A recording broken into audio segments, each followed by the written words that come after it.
أعوذ بالله من الشيطان الرجيم.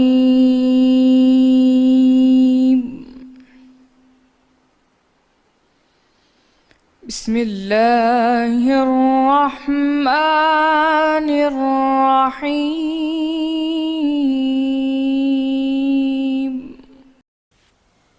اللہ نے فرمایا کہ جن لوگوں نے بچڑے کو معبود بنا لیا تھا ان پر پروردگار کا غضب واقع ہوگا اور دنیا کی زندگی میں ذلت نصیب ہوگی، اور ہم افتراء پردازوں یعنی جھوٹ گھڑنے والوں کو ایسا ہی بدلہ دیا کرتے ہیں۔ اور جنہوں نے برے کام کیے پھر اس کے بعد توبہ کر لی اور ایمان لے آئے تو کچھ شک نہیں کہ تمہارا پروردگار اس کے بعد بخش دے گا کہ وہ بخشنے والا مہربان ہے۔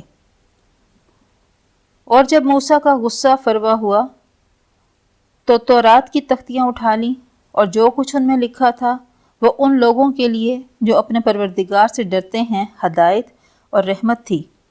اور موسیٰ نے اس میعاد پر جو ہم نے مقرر کی تھی اپنی قوم کے 70 آدمی منتخب کر کے کوہ طور پر حاضر کیے۔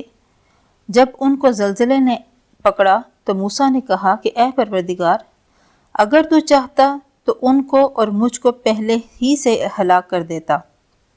کیا تو اس فعل کی سزا میں جو ہم میں سے بے عقل لوگوں نے کیا ہے ہمیں ہلاک کر دے گا؟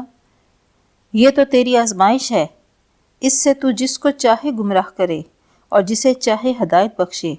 تو ہی ہمارا کارساز ہے، تو ہمارے گناہوں کو بخش دے اور ہم پر رحم کر، اور تو سب سے بہتر بخشنے والا ہے۔ اور ہمارے لیے اس دنیا میں بھی بھلائی لکھ دے اور آخرت میں بھی۔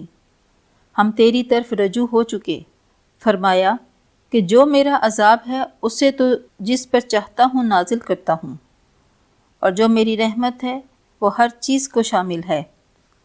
میں اس کو ان لوگوں کے لیے لکھ دوں گا جو پرہیزگاری کرتے ہیں اور زکوٰۃ دیتے اور ہماری آیتوں پر ایمان رکھتے ہیں۔